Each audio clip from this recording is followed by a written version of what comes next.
अपने पसंदीदा शो के फुल एपिसोड देखने के लिए अभी डाउनलोड करें दंगल प्ले ऐप। क्राइम अलर्ट, डरना नहीं, मिटाना है।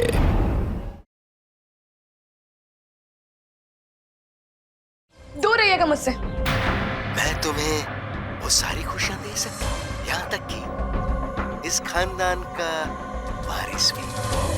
मार दूंगी मैं।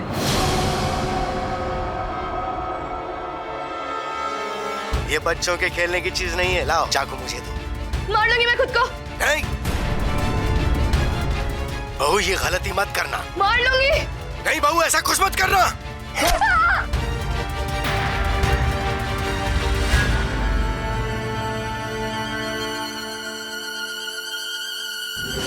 क्या?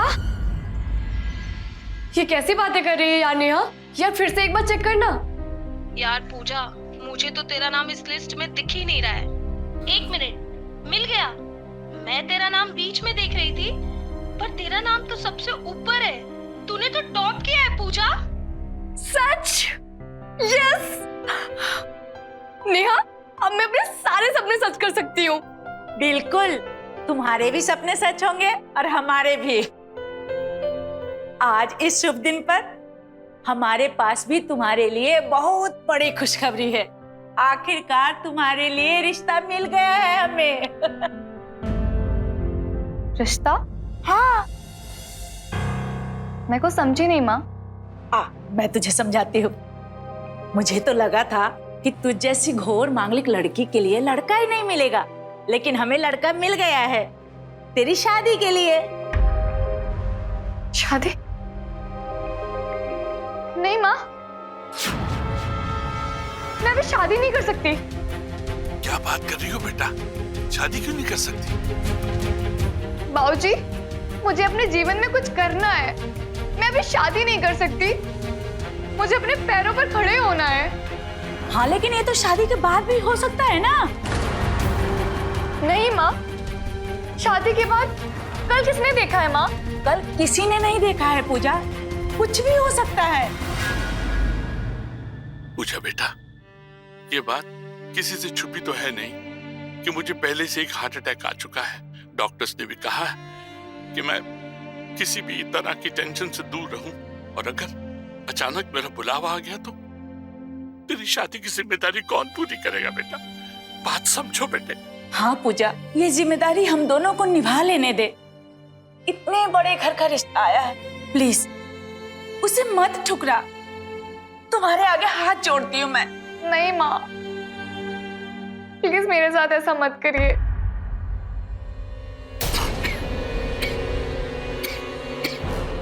अब ठीक तो है ना? बैठिए बैठिए, आराम से बैठिए, आराम से। पूजा, बाबूजी को संभाल, दवा लेके आती हूँ।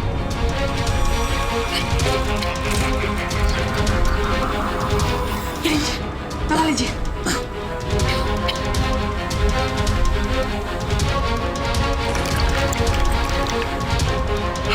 चलिए, पानी पीजिए।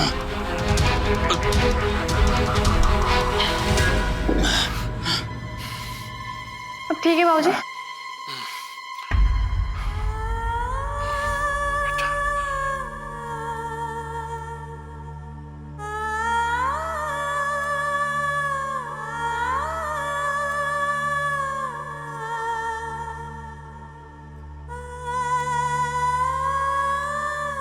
ठीक है माँ बाबूजी, आप लोगों को जैसा सही लगता है वैसा ही होगा।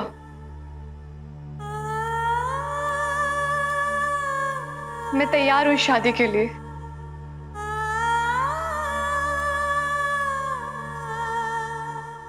बेटा, हमें तुमसे यही उम्मीद थी। पूजा, बहुत सारी तैयारियां करनी है। लड़के वाले कल ही आ रहे हैं। एक जमाने में फतेहपुर के 7 गांव हमारे हुआ करते थे, और अब आपको तो पता ही है कि कैसे आजादी के बाद सरकार ने सब छीन लिया, लेकिन हमारा जलवा अभी तक है। मोहित बेटा, तुम कहाँ तक पढ़े हो? जी वो, अरे ये तो मनमौजी ठहरा। हाँ, लेकिन हमने इसे बीए करवा दिया था।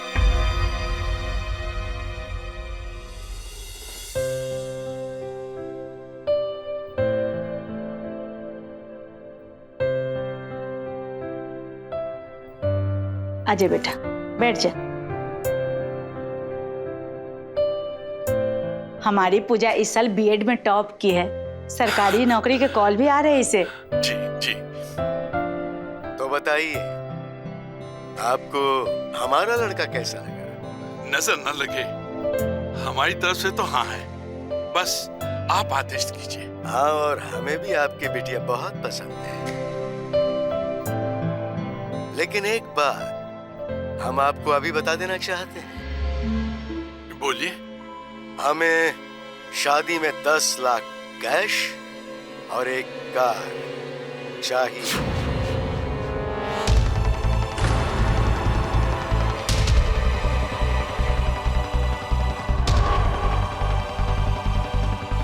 अगर आप लोगों को ये बात ठीक लगे तो फिर हम बात आगे बढ़ाएं। ठीक है, हो जाएगा। अच्छी बात है, तो आप लोग तैयारियां कीजिए।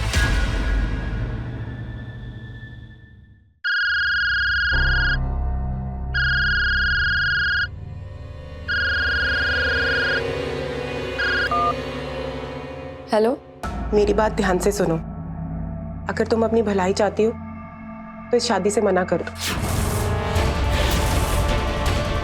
आप कौन बोल रही हैं?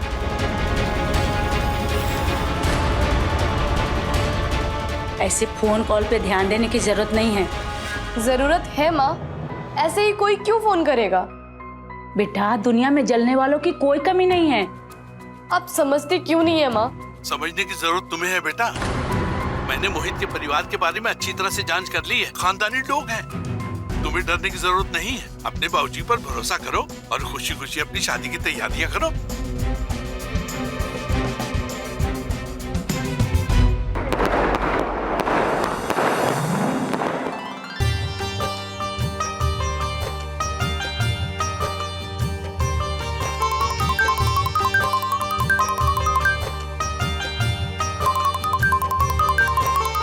हेलो। अरे यार, तू शादी पे क्यों नहीं आया? हाँ।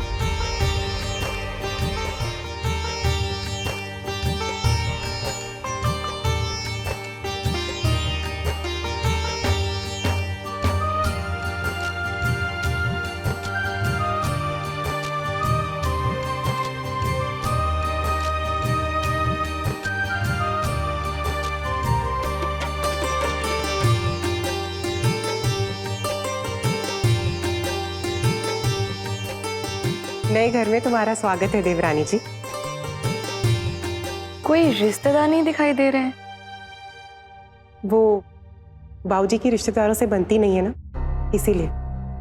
कोई नौकरानी भी नहीं दिखाई दे रही है। माँ ने कुछ पैसे दिए थे, कहा था गृह प्रवेश के समय किसी नौकरानी को दे देना। नौकरानी? इस घर के सभी काम मैं ही करती हूँ, तो तुम ये आधे पैसे मुझे दे दो।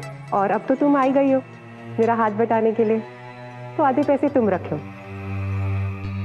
नहीं दीदी, मैं यहाँ चूल्हा चौका साफ सफाई करने के लिए नहीं आई हूँ। मेरे कुछ सपने हैं, मैं पूरा करना चाहती हूँ। अच्छा होगा, पहले तुम इस घर के तौर तरीके सीख लो, बाद में तुम अपने सपनों को पूरा करने के बारे में सोचना, ठीक है? ठीक, क्या मतलब? कुछ नहीं, तुम थक गई होगी।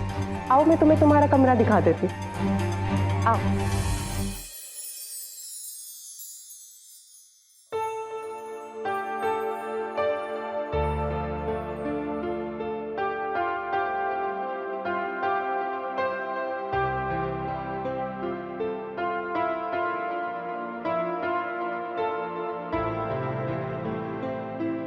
बहू,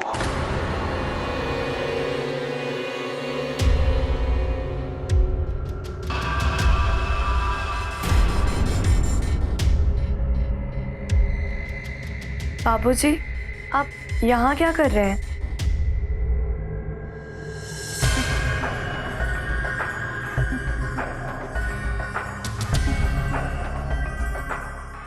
मैं तुमसे कुछ बहुत जरूरी बात करने आए?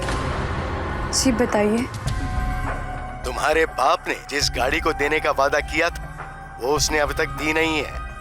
वो तो मुझे तुम्हारी परवाह है, वरना उनकी पगड़ी उछालने में मुझे ज्यादा वक्त नहीं लगता। तो अपने बाप को बोलो उस गाड़ी का इंतजाम जल्द से जल्द करे, समझी?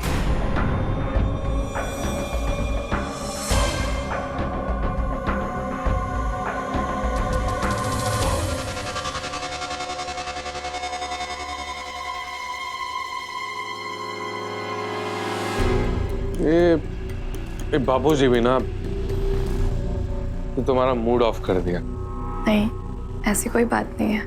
ऐसे कैसे कोई बात नहीं? वैसे हमारे पास कुछ है जो आपका मूड ठीक कर देगा।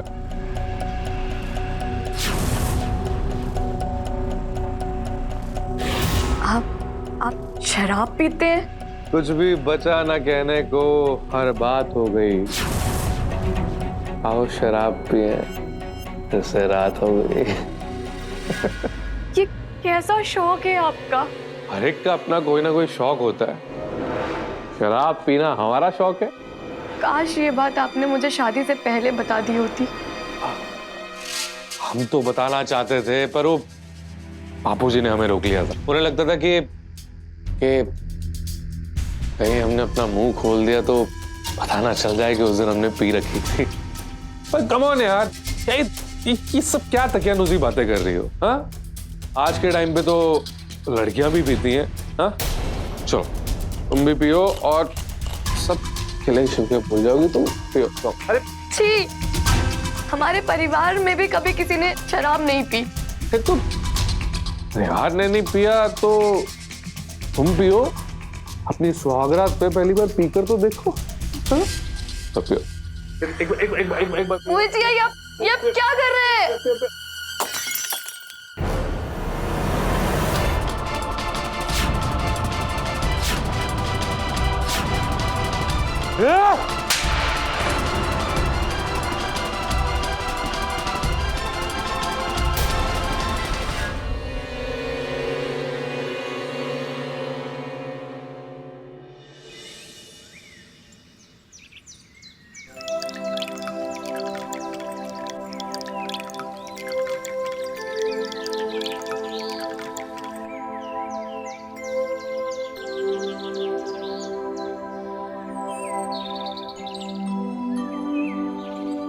अरे आप जा रहे हैं, मैं कुछ नाश्ता बना देती हूँ।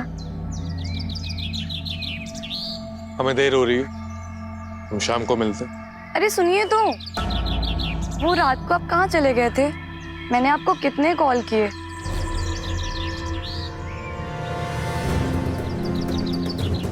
एक बात हमारी कान खोलकर सुन लीजिए, हमारे यहाँ पे औरतें अपने पतियों से सवाल नहीं करती, इसलिए आइंदा से हमसे सवाल जवाब करने की भूल भी मत करना।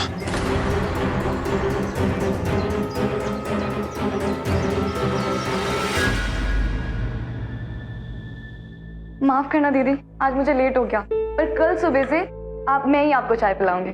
कोई बात नहीं पूजा, जब तक तुम्हारी मेहंदी का रंग उतर नहीं जाता तब तक तुम आराम करो। मैं बाद में जेठानी वाले नखरे दिखाऊंगी। अच्छा एक बात बताओ पूजा, कल रात को तुम्हारे कमरे से कांच टूटने की और किसी की चिल्लाने की आवाजें आ रही थी, सब ठीक है ना?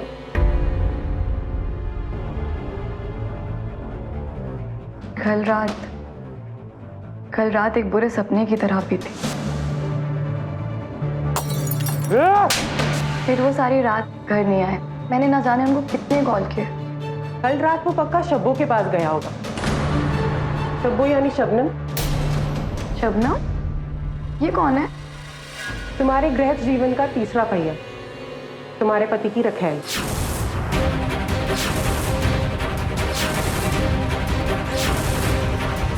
दरअसल इस घर के सारे मर्दों को अयाशी की आदत है। ये लोग अपनी पूरी जिंदगी नशे में गुजार देते हैं और अपना सारा पैसा इन रखेलों के ऊपर उड़ा देते हैं। और कमाल की बात तो ये है कि इस घटिया आचरण को इस घर में बुरा नहीं माना जाता। मेरे पति ने भी एक औरत को रखा था, वो उनकी रखेल थी। उसने उन्हें नशे की आदत में डाल दिया और उनका एक्सीडेंट हो गया और वो मर गए। चलो अच्छा हुआ मर गया, कम से कम सिर से बला तो टली। ये कैसे बातें कर रही हैं दीदी? वो आपके पति थे और इस घर के बड़े बेटे भी। ये घर एक घर नहीं, एक दलदल है पूजा। जो इस दलदल में एक बार चला जाता है, उसकी पूरी जिंदगी और उसकी खुशियां इस दलदल में धंस जाती। क्या मतलब? मैंने तुम्हें इस दलदल के बारे में बताने की कोशिश की थी, पर तुमने मेरी बात को अनसुना कर दिया। याद है वो फोन कॉल? अगर तुम अपनी भलाई चाहती हो तो इस शादी से मना कर दो। आप कौन बोल रही हैं? वो मैंने ही किया। ममता, आई बाबूजी।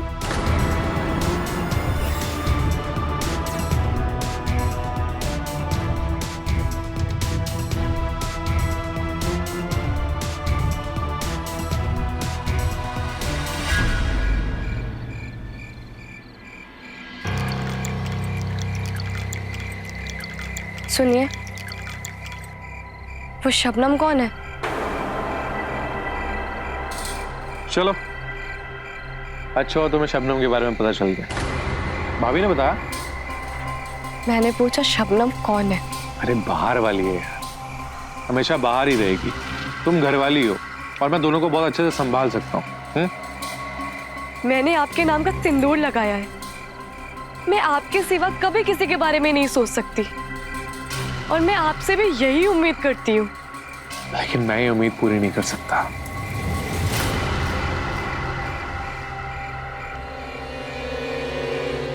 आपको शबनम को छोड़ना होगा। अच्छा? हाँ। लेकिन उसके लिए तुम्हें थोड़ी मेहनत करनी होगी।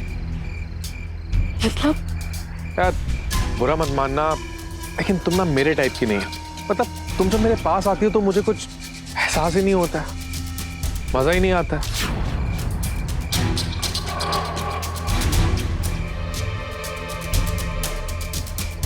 अरे आई एम सॉरी, मेरा मकसद तुम्हारा दिल दुखाना नहीं था। तुम यही चाहती हो ना कि मैं शबनम के पास मत जाऊं, उसे भूल जाऊं। हाँ तो फिर उसके लिए तुम्हें अपना थोड़ा जादू दिखाना होगा। कुछ ऐसे पियो पियो। छोड़ो मुझे, छोड़ो। पियो। कभी नहीं। मैं उन बाजारू औरतों की तरह कभी बर्ताव नहीं कर सकती।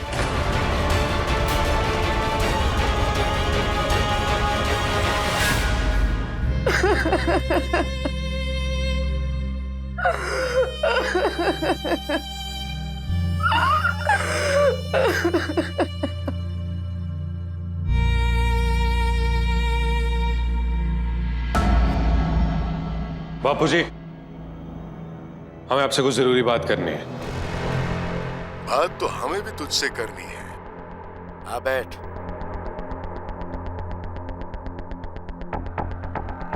बोलो। हमने तुम्हारी शादी क्यों करवाई? वंश को आगे बढ़ाने के लिए। सही कहा, लेकिन तुम्हारे बड़े भाई ने तो हमें कोई वंश दिया नहीं, तो अब ये जिम्मेदारी तुम्हें उठानी होगी।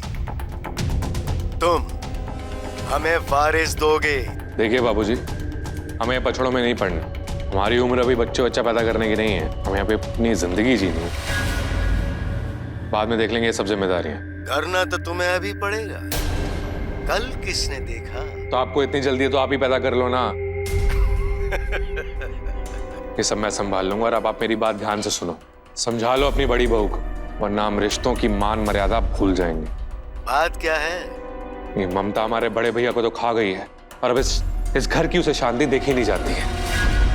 वो पूजा को मेरे खिलाफ भड़का रही है। मेरी एक बात गांठ बांध ले। तेरी अभी अभी नई नई शादी हुई, तो अपनी जोरू को ना इतना उड़ने मत दे। उसे एक बार अच्छी तरह से जता दे कि इस घर में सिर्फ मर्दों की चलती है। और हाँ, जहां तक बात ममता की है तो उसकी अकल में अभी ठिकाने लगाता हूं। ममता! बाबूजी, मैं आपके लिए गर्मा गर्म पकौड़े लाई हूं।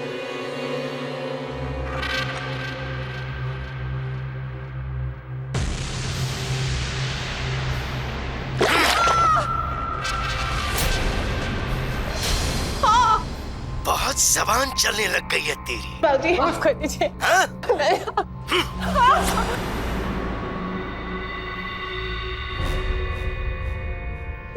देख अब मैं तेरे तेवर कैसे ठंडे करता हूं, देख तू। बोलेगी बोल। बाबूजी, ये क्या कर रहे हैं आप? सोना बहू, अब तुम भी अपनी हद में रहना, वरना तुम्हारा भी वही हाल करूंगा जो मैंने इसका किया है। और सुबह होते ही अपने बाप के घर जा और जो कार उसने देने का वादा किया था वो लिए बगैर वापस मत आना, समझी?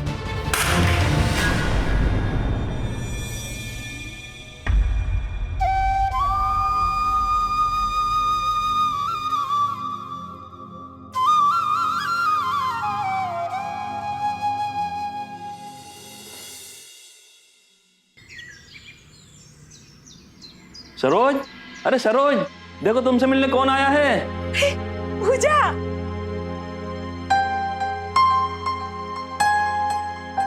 तू घर से क्या गई? घर की रौनक ही चली गई बेटा। पूजा, क्या हुआ?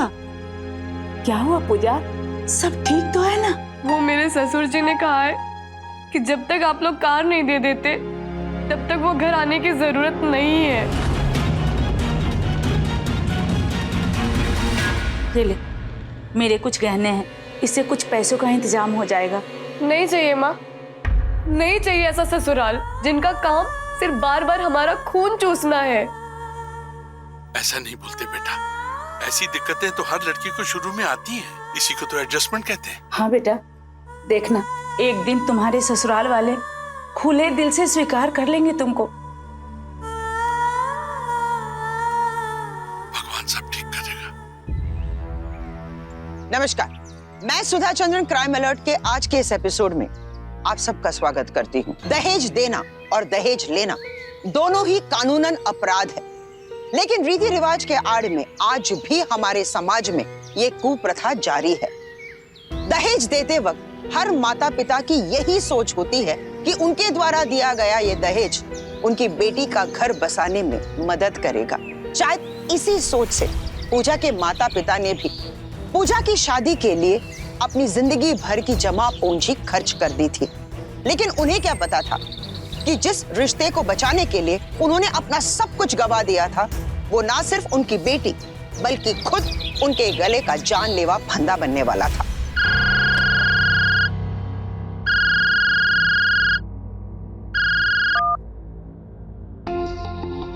हेलो, आज शाम को मेरे खास दोस्त आ रहा है, जरा तैयारियां कर लेना। ठीक है। अच्छा सुनो, कल के लिए आई एम सॉरी, लेकिन तुम टेंशन मत लो, मैं आज हम दोनों के बीच के सारे अंतर खत्म कर दूंगा। जी।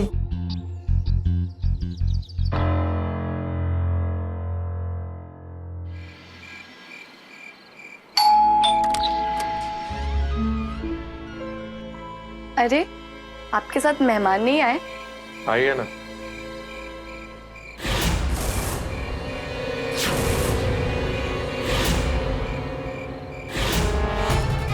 ये शबनम बहुत बेचैन थी ना तुम इसे मिलने के लिए, तो मैंने भी सोचा क्यों ना अपनी बाहर वाली को अपनी घर वाली से मिलवा दो। हाँ,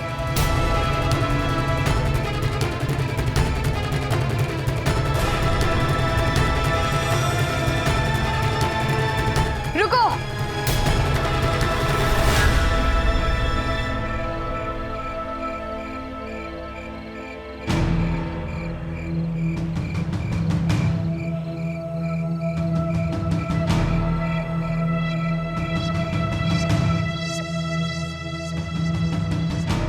एक बाजारू औरत को घर लाते आपको शर्म नहीं आती?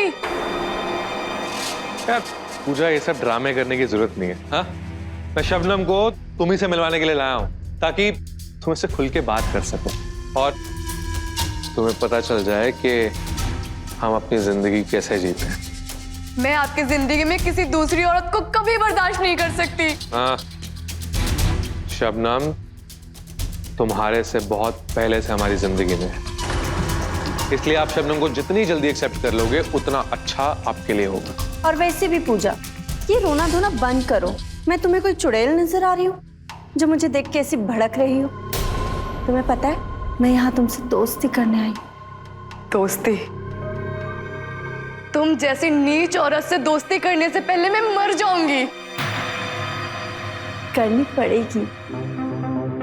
तुम्हें पता है पूजा, इस शर्म लिहाज के पर्दे के पीछे भी ना एक बहुत हसीन दुनिया है और उस दुनिया में बहुत मजा है ना दीदी?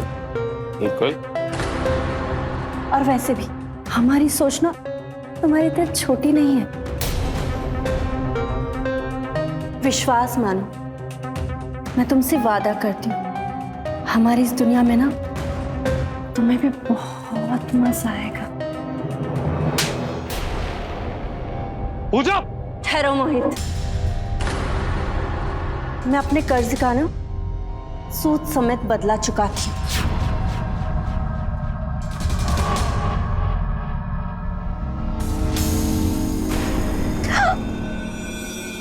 छोड़ दो मुझे, मुझे छोड़ दो, छोड़ दो।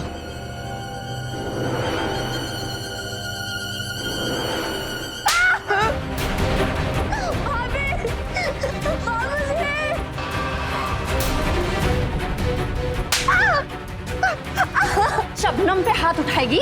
हाँ? चल!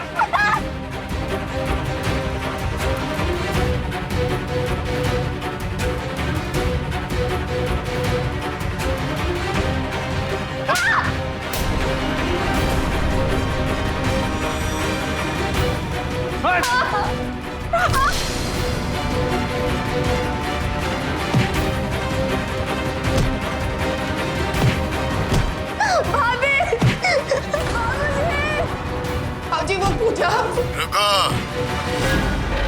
वो पति और पत्नी के बीच का मामला है, उन्हें आपस में सुलझाने दो। भाजी लेकिन बोला ना, उनको उनके हाल पर छोड़ दो और तुम मेरा ख्याल रखो। बड़े दिन हो गए।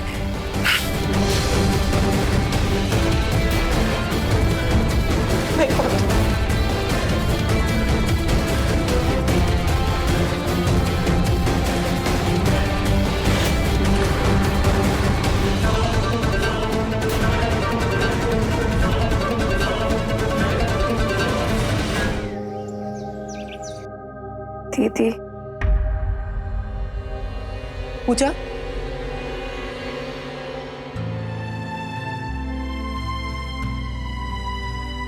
आराम से।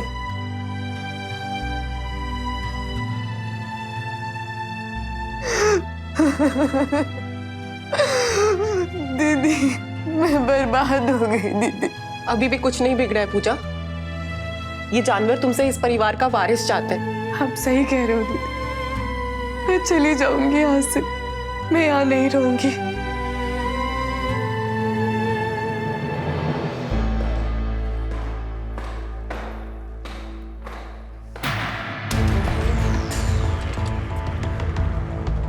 किधर जा रही हो? इस गंदगी से हमेशा के लिए दूर। अपनी जुबान संभाल के बात करो वरना। वरना? वरना क्या? और कितना मारोगे और कितना जलील करोगे? मैं तुम्हें और तुम्हारे इस परिवार को छोड़कर हमेशा के लिए जा रही हूँ। एक बार इस घर की दहलीज लांघने से पहले सोच लो, कहीं ऐसा ना हो कि अपने घर से भी जाओ और हमारे इस खानदान से भी।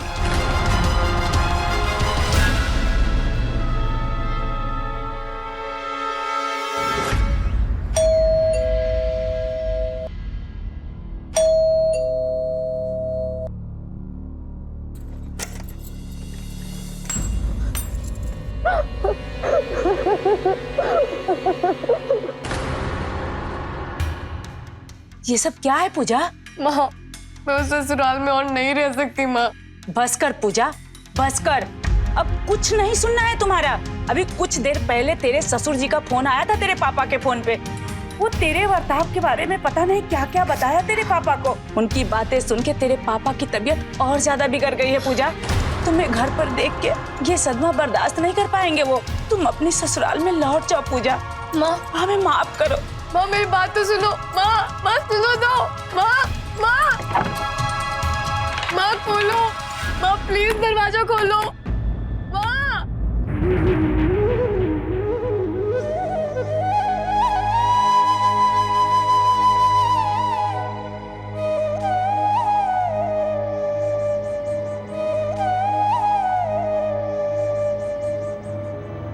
पूजा पूरी तरह से घिर चुकी थी। उसके लिए एक तरफ कुआं था तो दूसरी तरफ खाई। जहां एक तरफ उसका पति मोहित लगातार उस पर अत्याचार कर रहा था, तो वहीं दूसरी तरफ उसका जो ससुर था वो बहुत ही कठोर और निर्दय इंसान था। इस अत्याचार से बचने के लिए पूजा ने ये फैसला कर लिया कि वो अपने मायके चली जाएगी, लेकिन वहां भी उसके माता पिता ने उससे मुंह फेर लिया। अब ऐसी स्थिति में पूजा क्या करेगी? क्या मोहित के इस अत्याचार के सामने वो अपने घुटने टेक देगी, या फिर डटकर मुकाबला करेगी, या फिर इस कहानी में कोई दिल दहला देने वाला मोड़ आने वाला था? इस कहानी का अगला अंश आपके होश फाख्ता कर देगा।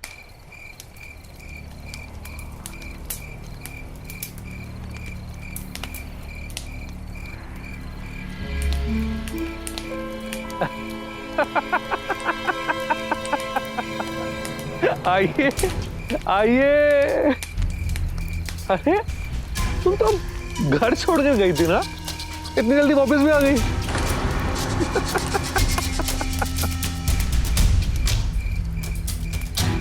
अरे अब इतना दूर क्यों खड़ी हो? जरा पास आ जाओ और इस आग के मजे लो। बहुत खास आ गए, इसकी खुशबू को महसूस करो। खुशबू? क्या मतलब है आपका? मतलब ये वही किताबें हैं जो तुम अपने मायके से लेकर आए थे। मेरी किताबें! मेरी किताबें!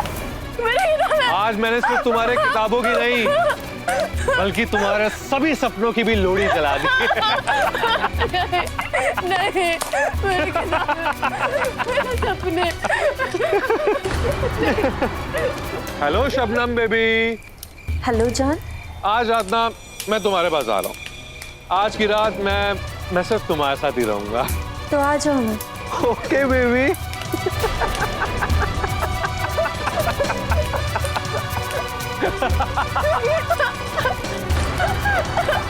मेरी किताबें।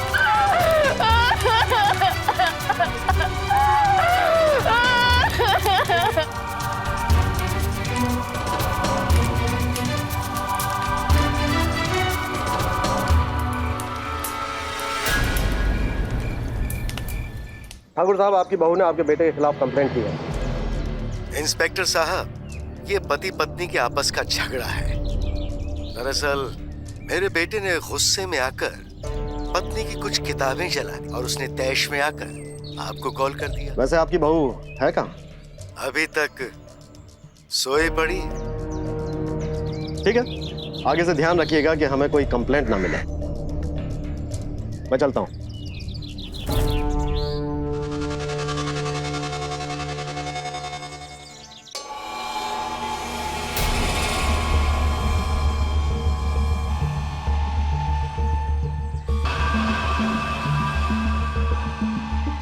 बाबूजी, आप यहाँ क्या कर रहे हैं? मैंने कल रात तुम्हारी और मोहित की बातें सुनी और मुझे ये कहना पड़ेगा कि तुम बिल्कुल सही थी। मुझसे तुम्हारा ये दर्द, ये अकेलापन देखा नहीं जाता। बाबूजी, माफ कर दीजिएगा, लेकिन अब मैं मोहित जी के साथ नहीं रह सकती। हमारे खानदान में तलाक नहीं होते हैं बहू, मगर तुम परेशान मत हो। तुम अकेली नहीं, मैं हूं ना तुम्हारे साथ। दूर रहिएगा मुझसे। मैं तुम्हें वो सारी खुशियां दे सकता हूँ, यहाँ तक कि इस खानदान का वारिस भी। मार दूंगी मैं।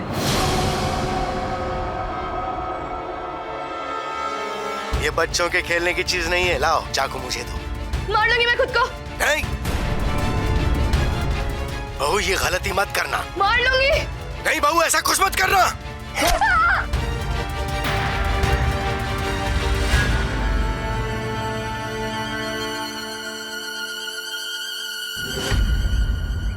पूजा, पूजा, आंखें खोलो।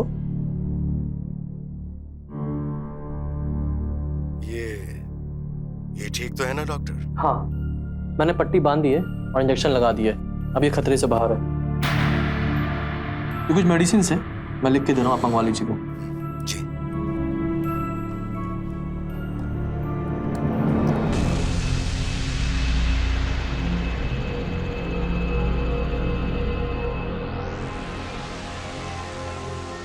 लीजिए, और ध्यान रहे इस घर की बात बाहर नहीं जानी चाहिए। जी।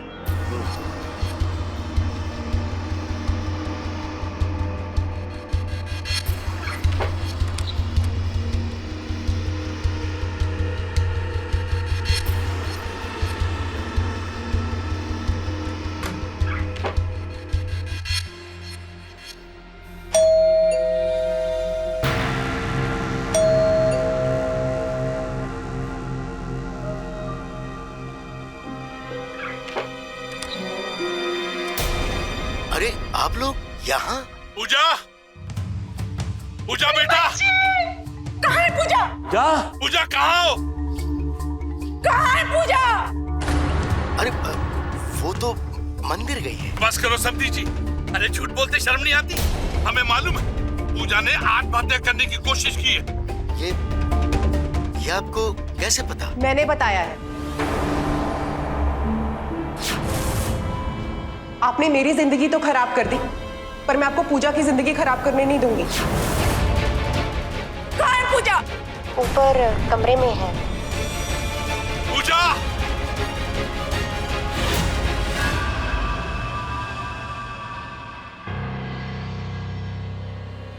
पूजा! मेरी बच्ची! क्या हुआ पूजा? पूजा! मेरी बच्ची। माँ, बापूजी। बेटा मैं माफ कर दो, हमने तुझ पर अपनी मर्जी थोपी। किस हालत में भेजा था बेटी को? कैसे बना दिया था रिंदो ने? मैं इन लोगों को छोड़ूंगा नहीं, छोड़ूंगा नहीं इन्हें। कहाँ है तू? अभी के अभी यहाँ आ जा। छोड़ूंगा नहीं तुझे, छोड़ूंगा नहीं। अरे क्या कर दिया तुमने मेरी फूल जैसी बच्ची के साथ? फूल जैसी बच्ची? अरे डायन है वो, डायन, जिसने हमारे परिवार की इज्जत को बर्बाद कर दिया। बर्बाद तो अब पुलिस करेगी तुम लोगों को। हेलो, पुलिस को फोन करेगा, पुलिस को फोन करेगा। अरे पुलिस बुलाएगा तू? पुलिस बुलाएगा? तुझे बोलने लायक छोड़ूंगा तब बुलाएगा ना तू पुलिस। बचाओ, बचाओ, बचाओ, बचाओ! छोड़िए! छोड़िए इनको! छोड़िए! छोड़िए इनको! मैं राजन ठाकुर हूँ, राजन ठाकुर। अपने खानदान की इज्जत के लिए मैं जान दे भी सकता हूँ और जान ले भी सकता हूँ। मार! जाओ बापूजी।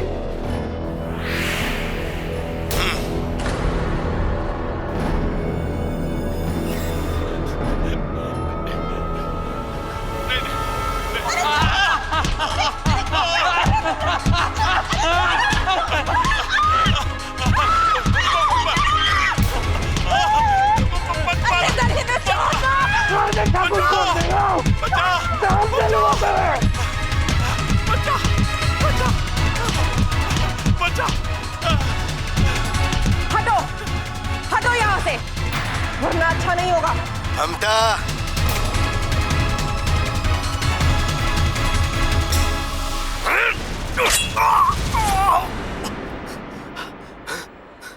ममता, ममता, रुक जाओ ममता, रुक जाओ। तुमने सही कहा था, रुक जाओ।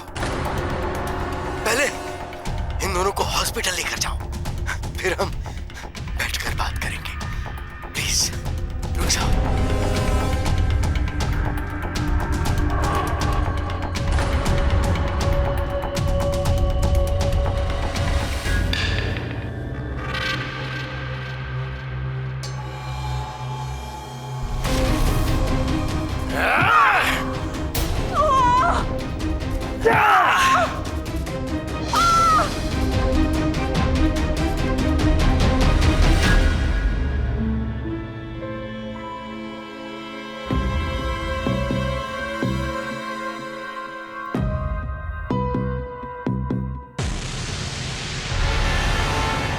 अभी खत्म करता हूं इसका खेल। राजन ठाकुर!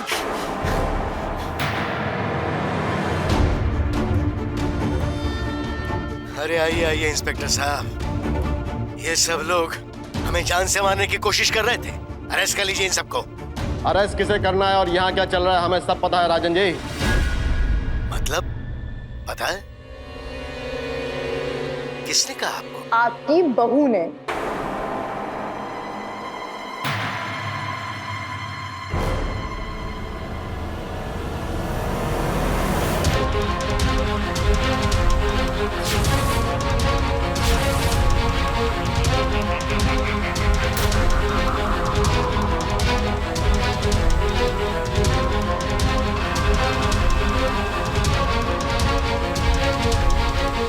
हाँ, मैंने ही फोन करके आप दोनों के बारे में सब कुछ बता दिया।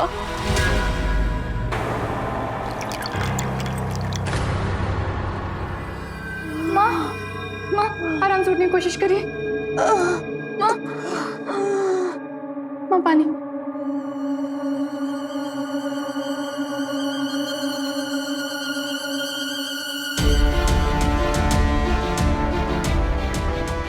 एक लड़की कितना भरोसा लेकर अपने ससुराल आती है, अपने ससुर को अपना पिता मानती है और पति को अपना सब कुछ, पर तुम दोनों ने मिलकर मुझे कितना तड़पाया, मेरे भरोसे को चूर चूर कर दिया।